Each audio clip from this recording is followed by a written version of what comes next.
Tugas terpenting yang kutangani di dalam perusahaan adalah pencucian uang.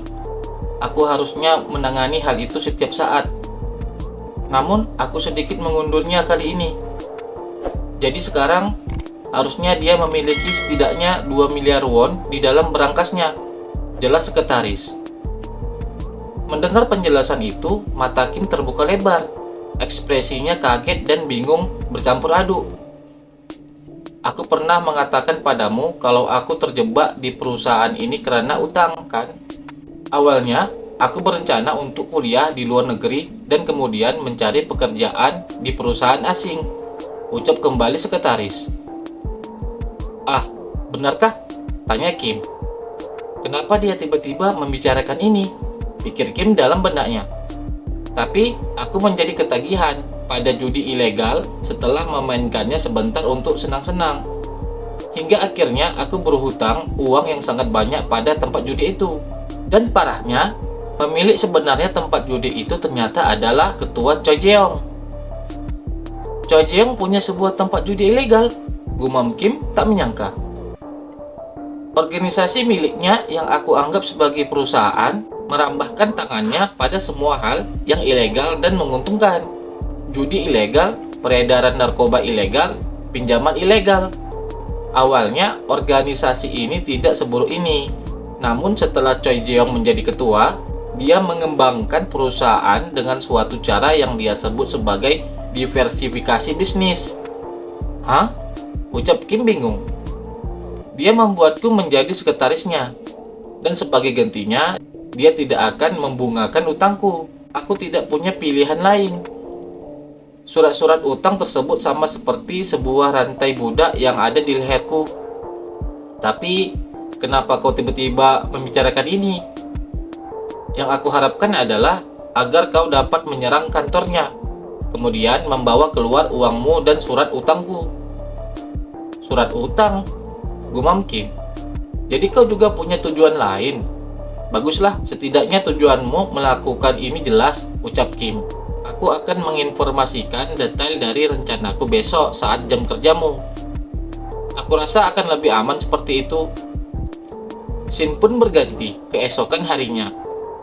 Terlihat Kim dan sekretaris baru saja selesai ngobrol dan Kim mengantarkan sekretaris sampai ke depan pintu minimarketnya. Kalau begitu, aku akan menghubungimu lagi nanti. Saat itu, ada orang yang sedang memfoto kebersamaan Kim dan sekretaris saat di minimarket tempat Kim bekerja. Orang itu terus memfoto dan mengamati gerak-gerik Kim dan sekretaris. Kemudian setelah selesai memfoto dan mengamati Kim dan sekretaris, lalu sepertinya orang itu langsung mengirimkan hasil dari jepretan fotonya melalui ponsel ke seseorang. Rencana yang dia jelaskan padaku tidak terlalu rumit. 1. Kantor milik Choi Jeong berada di dalam rumah judi. Selama jam operasi, para karyawan akan berada di dalam rumah judi tersebut. 2. Terdapat hari libur kerja yang tidak menentu, yang ditentukan secara acak oleh Choi Jeong sehari sebelum hari libur tersebut. 3. Tapi Choi Jeong dan sekretaris juga tetap akan datang ke kantor, meskipun di hari libur tersebut. 4. Jika aku langsung saja menyerangnya di hari itu, maka aku akan dapat mengosongkan berangkasnya setelah menjatuhkannya. 5. Sekretaris akan menyediakan lokasi sarang judi dan juga tanggal dari hari libur tersebut. Yang harus aku lakukan hanyalah memberinya surat hutang tersebut kepadanya. Penyerangannya berhasil dan dia akan mencuci uangnya dengan aman untukku. Itu sungguh adalah rencana yang bagus. Dan itu juga tidak akan rumit dengan mengandalkan kemampuanku. Tapi, menyerang kantornya dan mengambil isi berangkasnya secara paksa, apakah aku sungguh melakukan hal seperti itu? Lagi pula, mereka mendapatkan uang ini secara ilegal. Dan ini juga hanya merupakan sebagian dari asetnya, bukan semuanya. Pikir Kim kembali mengingat rencana yang sudah diterangkan oleh sekretaris sambil melakukan tugasnya sebagai karyawan minimarket. Dan yang paling penting adalah dia telah mencoba untuk membunuhku. Ya, dia pantas mendapatkan balas dendam dariku. ucap Kim dengan kesal. Dan dengan uang sebanyak itu, maka aku akhirnya akan dapat hidup normal seperti yang telah. Kim tidak melanjutkan pikirannya itu. Kemudian, masih di minimarket tempat Kim bekerja, terlihat Kim sedang mengetik pesan di ponselnya. "Kau di mana?" Yang ternyata Kim mengirim pesan ke Wang. Dan Wang balas dengan menampilkan foto dirinya. "Astaga, ngomong-ngomong, ada yang ingin aku bicarakan denganmu. Jadi segeralah datang ke minimarket," ketik Kim. "Oke, sebentar," balas Wang. "Tempat apa itu?" tanya Kim sendiri.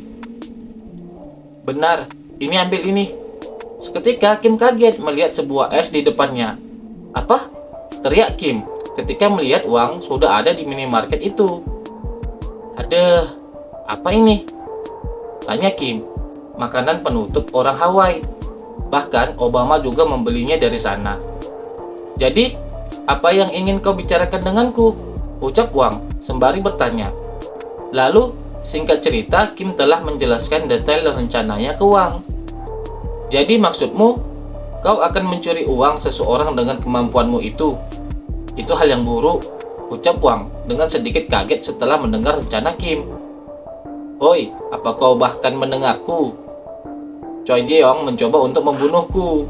Kemudian, organisasinya itu juga melakukan segala hal yang buruk. Judi ilegal, peredaran narkoba ilegal, pinjaman ilegal. Pokoknya, mereka para bajigur jahat yang mencari uang dengan melakukan segala hal yang buruk," jelas Kim ke Wang. Ucap Wang sembari berpikir sejenak. "Ini bukan hal yang buruk. Ini adalah keadilan. Kita dapat menganggap uang tersebut sebagai hadiah karena telah menangkap seorang penjahat, kan?" ucap kembali Kim. Kemudian Kim terdiam sembari menunggu pendapat dari Wang. "Baiklah," jawab Wang. "Tapi aku akan menolongmu sekali saja. Hanya di saat kau benar-benar membutuhkanku," terang Wang. "Sungguh? Karena kau bersedia membantuku, maka aku akan membagi uang tersebut padamu sebanyak yang kau inginkan," ucap Kim ke Wang. "Aku tidak membutuhkan itu. Kau bisa mengambil semua uangnya," ucap Wang dengan santainya. "Apa?" ucap Kim kaget. "Apa kau ingat ketika aku menyuruhmu untuk mencoba menjadi seorang superhero?" ucap kembali Wang. "Dengan tingkatan kekuatan seperti itu, kau dapat menjadi seperti para superhero seperti di film-film, memberantas kejahatan, dan lain-lain. Cih, untuk apa aku melakukan sesuatu yang bahkan kau juga tidak melakukannya?" "Ah," ucap Kim sembari mengingat obrolan mereka berdua beberapa waktu yang lalu. "Aku setuju karena ini sepertinya sedikit mirip seperti itu. Lagi pula, yang ingin kau hajar adalah seorang yang jahat. Tapi, bukankah ini seperti aksi superhero?" ucap Wang ke Kim. "Ya, ini lebih ke masalah pribadi daripada seorang superhero," jawab Kim. "Ini bisa saja menjadi awal dari karirmu," ucap kembali Wang. "Aku merasa aku terus mengulang-ulang pembicaraanku, tapi kau sungguh orang yang aneh, bro," terang Kim ke Wang. Scene pun berganti beberapa hari kemudian. "Aku tidak memilih sebuah rencana yang hebat. Aku dapat mengatasi ini hanya dengan tubuhku, mengingat aku memiliki kemampuan super. Tapi tidak ada hal yang pasti di dunia ini, sehingga aku memutuskan untuk melakukan beberapa persiapan sebelum hari libur tersebut ditetapkan. Aku menyiapkan beberapa pakaian yang nyaman untuk melakukan hal tersebut.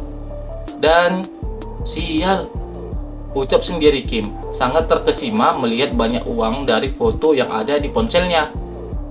2 miliar won adalah jumlah yang besar, kan? Cih, bagaimana mungkin aku tahu? Aku hanya pernah memegang uang yang banyak hanya saat menghitung uang sebagai kasir. Untuk menampung uang sebanyak itu, body bag itu pasti tidak muat. Tasku juga tidak akan muat. Sepertinya aku harus menyiapkan beberapa hal. Tiba-tiba, ponsel Kim mendapat panggilan dari sekretaris. "Tuan Kim Lipak," panggil sekretaris. "Ya, ada apa?" jawab Kim dari ponsel itu. "Hari liburnya telah ditentukan dan itu adalah besok, terang sekretaris. Apa? Tindakan itu terlalu cepat, ucap Kim kaget setelah mendengar keterangan Tuan Sekretaris. Kim pun terlihat terdiam sejenak berpikir. Tidak, malah itu adalah hal yang bagus. Mari kita selesaikan ini selagi aku sedang yakin-yakinnya untuk melakukan ini, ucap Kim. Baik, jawab sekretaris dengan keadaan sudah babak belur. Kalau begitu, aku akan menghubungi lagi besok, ucap kembali sekretaris menutup pembicaraan. Dan ternyata rencana tersebut sudah disusun oleh Choi Jeong yang sudah mengetahui apa yang akan diperbuat sang sekretarisnya dengan Kim.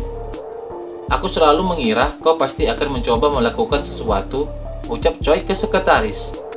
Aku kira kau akan mengambil sedikit uangku dan melarikan diri dengan itu atau sejenisnya. Tapi kau malah mencoba melakukan ini. Kenapa? Apakah Kim Lipak terlihat lebih kuat dariku? Ucap kembali Choi ke sekretaris dengan sangat kesal. Kemudian Choi lanjut memukuli sekretarisnya. Maafkan aku. Tolong ampuni aku, ucap sekretaris ke Choi Jeong sambil menahan sakit dari pukulan yang diterimanya. Kumpulkan anak-anak di rumah judi besok. Aku akan membunuh bajigur itu besok dan memastikan hal itu terukir dengan baik di matamu. Dan kemudian aku juga akan membunuhmu, ucap kembali Choi Jeong ke sekretaris. Terlihat wajah sekretaris sedang menatap ke arah Choi dengan tajam, sembari masih menahan rasa sakit. Keesokan harinya, di rumah judi, markas geng Choi Jeong terlihat berantakan dan banyak bawahannya terkapar tak sadarkan diri. Sial, pakaianku jadi kotor sekarang, ucap Kim sembari melihat pakaiannya sendiri yang sudah kotor dan banyak bekas robekan. Kami tahu bahwa Kim Lipak tidak akan mati.